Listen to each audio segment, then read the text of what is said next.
नमस्कार मंडळी. आपल्या आयुष्यात आपण अनेक संकटांना सामोरं जातो.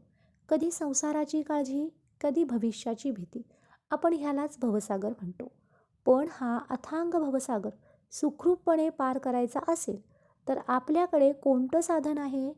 आज आपण जाणून घेणार आहोत की नामाचा खरा अर्थ काय आणि ते कसं घ्यावं.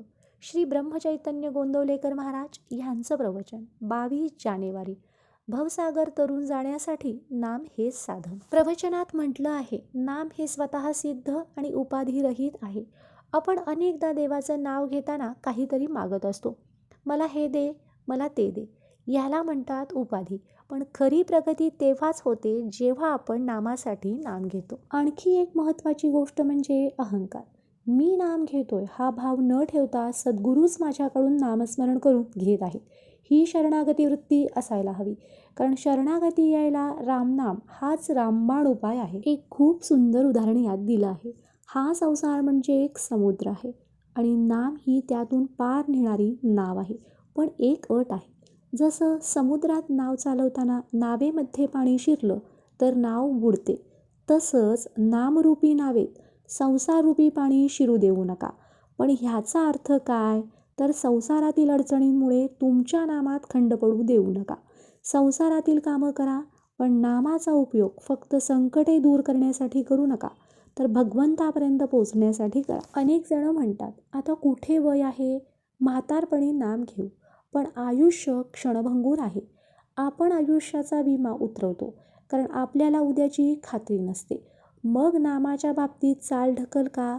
एका लग्नाचं उदाहरण पाहूयात. लग्नाला आलेल्या पाहुण्याला लग्नाची चिंता नसते, काळजी घरच्या माणसालाच असते. आपल्यालाही या संसारात पाहुण्यासारखं वागायला शिकलं पाहिजे.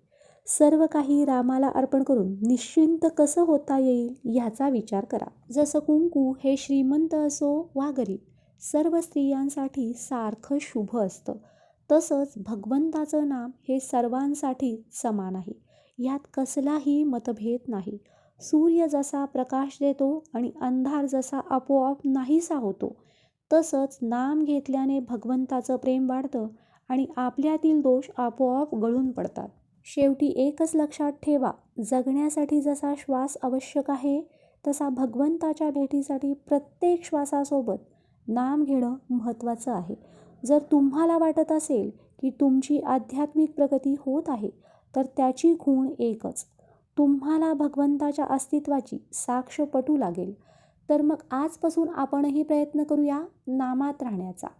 आजचा हा विषय तुम्हाला कसा वाटला कमेंट्स करून नक्की सांगा आणि लिहायला विसरू नका. श्रीराम जय राम जय जय राम. व्हिडिओ आवडल्यास व्हिडिओला लाईक करा, शेअर करा हा व्हिडिओ तुमच्या मित्रपरिवारासोबत. कोणी नवीन मंडळी आपले व्हिडिओ पाहत असतील तर त्यांनी पूजा अँड ब्लॉग या चॅनलला आठवणीने फॉलो करा.